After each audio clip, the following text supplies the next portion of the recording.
Good morning, or depending on when you're watching this, good afternoon, good evening, or good night. My name's Ross, and as always, told out of Voice of Radio.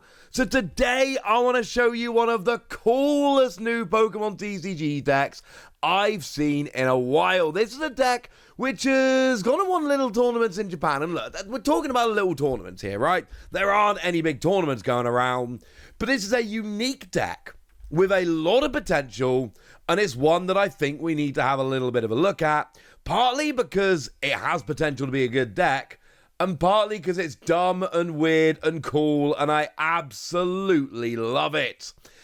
It's basically Dusclops, not Dust Noir, Dusclops. That is the real engine behind this deck, because what we've got here is an ability with Dusclops whereby you can KO it.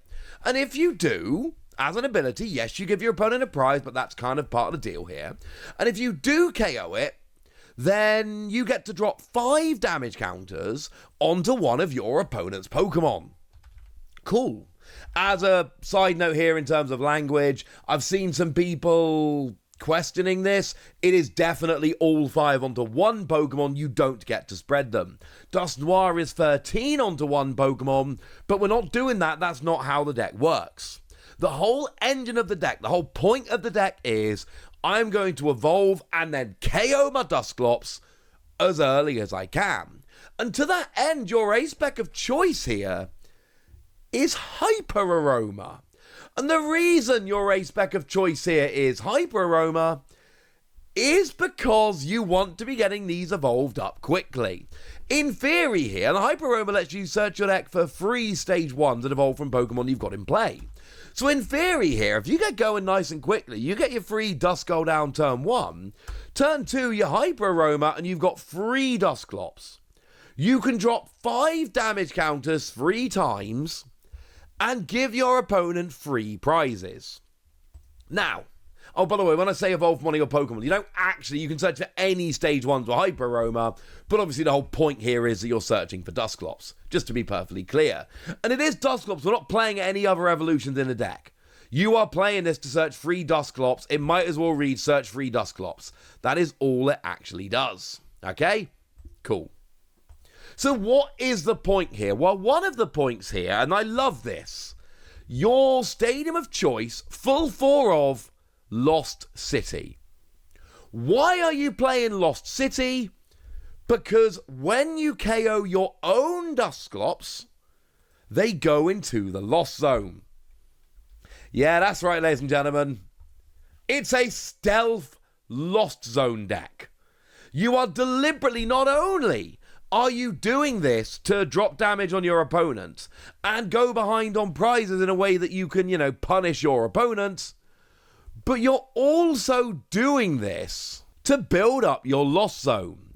You are playing Comfey in this deck. You are playing free Comfey because that is going to be your draw engine. You are playing your Cramorant that for 0 energy can do 110 damage just so long as you've got 4 cards in the Lost Zone. You are playing Sableye.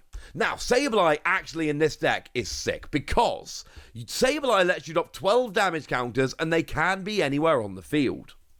But you are combining that with the chunks of 5 damage counters that you're spreading around with Dusclops here. So by the time Sableye hits the board, and to be clear, you are going to get 10 in the Lost Zone faster with this deck than you do in the vast majority of decks, because of course, you're doing 2 in the Lost Zone every time you use Dusclops. It is going to work very, very nicely indeed. You are not playing Chorus's Experiment. Now, there are 2 reasons you're not playing Chorus's Experiment. Number 1, the new Kyurem. Remember, the new Kyurem says, and the new Kyurem is absolutely seen play, the new Kyurem says that if your opponent's got a card with Chorus in its name in the discard pile, you can, for a single colorless energy, do 110 to 3 of your opponent's Pokemon. That is a bad thing. We don't want this. So, yeah. Not playing Chorus means that you avoid Kyurem, which would be terrible for this deck. And the speed you lose with Chorus, you get back with Dusclops. Okay. But there's a second reason why you would choose to forego this. Speed. You're playing 4 copies of Carmine here. This is a deck where you want to go fast. You are going, and I feel really confident here, you are going to get 3 or 4 Duskull out turn 1, depending on how many's prized. Now, obviously, you're playing 4 Buddy Buddy Poffin, right? That's not surprising anybody. But you're playing 4 Carmine. Carmine is not a great supporter. Discard your hand, draw 5. It's not great. But you can use it turn 1, going first. And that's the point here. You are going for speed. So by playing 4 copies of it, along with your Comfey, and other stuff we're going to talk about in a minute, your chances of hitting a turn 1 Carmine are incredibly high. Sure, for the rest of the game, it's not a great supporter. You're also playing 3 copies of Professor's Research, which is literally the same supporter for 2 extra cards. But you cannot use it turn 1 if you're going first. And we've got to be able to go first and go nuts here. Our ideal situation, go first, go nuts, and then have a ridiculous turn 2. Obviously, we're also playing Squawkabilly here. And by playing Squawkabilly, it means that we've got that turn 1 injection of draw. You can discard your hand and draw 6. And between your opening hand and your Squawkabilly, you should be able to hit your Carmine. So turn 1, you've got your regular draw, plus whatever you can get from Comfey, plus your Carmine, plus your Squawkabilly, turn 1, going first. I said this is a deck where we're going to go fast, and we are. And then, of course, turn 2, we got Hyper Aroma. This is a deck that is designed to go ridiculously fast. You want to go first, and on turn 2, you want to have Sableye. Between a couple of Comfey turn 1, couple of Comfey turn 2, and Dusclops, you want the option of turn 2 going first Sableye. You won't always use it, sometimes you'll use Cramorant, but I think it's very interesting here that most Lost Zone decks now play 1 Sableye, and this plays 2. Sableye is a big deal. But what's the I hear you shout? Going down multiple prizes super early in the game? Surely that's a bad thing. In a lot of decks, yeah. In this deck, not so much. Because you are planning to go down on prizes. So, Countercatcher here becomes a phenomenal card. You're gonna be behind on prizes. If you're not behind on prizes in the early game, this deck is not working like you planned it. The point of this deck is you go behind on prizes, but you spread a bunch of damage around, and then you take multiple prizes with stuff like Sableye, disrupt your opponent's hand, and win from behind. That's the point. So you go behind on prizes, and Countercatcher is just item-based gusting. That's great. We also play Roxanne here. As soon as you go down 3 prizes, you can Roxanne your opponent down to a 3-card hand. So, if this works properly, and you're not always going to get it working every time, right?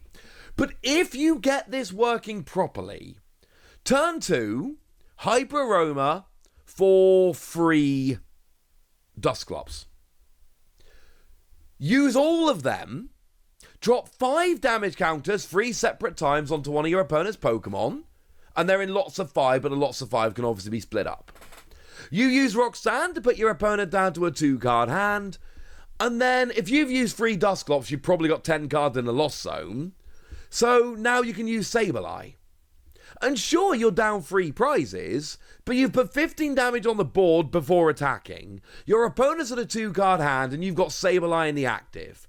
Your opponent has to have an answer now, or you will start running away with this game very, very quickly. And that's what I love about this deck. You kind of have to go 3 prizes down, but you go 3 prizes down on your own terms. You drop a bunch of damage while building up your Lost Zone, and then you come back and really, really punish your opponent. I just think this is brilliant. Now, your Radiant Pokemon of choice here obviously has to be Radiant Alakazam. Most of you would probably already guess that. Radiant Alakazam lets you move damage around your opponent's board, and obviously here you're dropping a bunch of damage, but you have to drop from Dusclops chunks of 5 damage. That is obviously not ideal. So Radiant Alakazam lets you move up to 2 damage from one of your opponent's Pokemon to another. So that lets you spread around the Dusclops damage a bit, which is huge.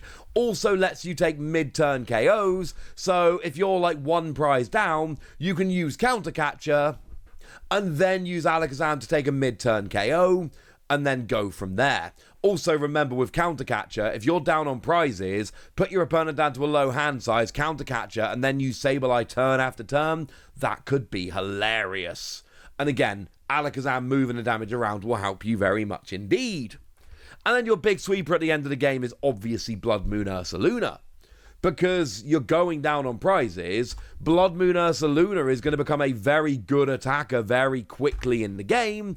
So that's going to be a good thing. The cost reduces by 1 for every prize card your opponent's taken. So you're in control of how quickly Blood Moon gets to be a cheap attack. Oh, and as a side note, you are playing for Pokegear 3.0. Again, when I said about going fast early in the game, Pokegear to get your Carmine early is absolutely huge. You're going to hit turn 1 Carmine here. Between your Squarkabilly, your Pokegear, and the 4 Carmine itself, you are going to hit Carmine early in the game. It is going to happen, and I just love this. Here's the deck list as a whole. It's very shiny and max rarity, but the point here very simply is you go fast. This deck is built to go off turn 1. Turn 2, you'll have multiple Dusclops. Again, as I've explained, it is built for multiple Dusclops turn 2. And then from there, you build up your Lost Zone, take advantage of Sableye, disrupt your opponent's hand with Roxanne, and then you've even got your big sweeping Blood Moon Ursa Luna if you need it. I love this deck. Is it going to be great against every deck? Is it going to be able to handle multiple high HP Pokemon? I have my doubts. Is it a legit deck that you should be testing for the Shrouded Fable meta? Oh, absolutely you should.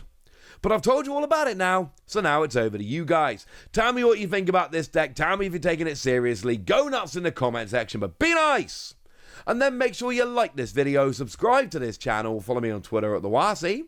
That's where we talk about Pokemon and a whole bunch of other card games. And please do consider checking out patreon.com/PTCGradio, where you can support the channel, get some bonus podcasts and all kinds of fun things. And get shoutouts on the channel, like the lovely Kanto Royalty, who's been a supporter of ours for a while now and is a very lovely person. So shout out to them for the support and the loveliness. But by far the most important thing as always, look after yourselves till next time, would ya? Thank you very much for watching. My name's Ross, and you've been watching PTCG Radio.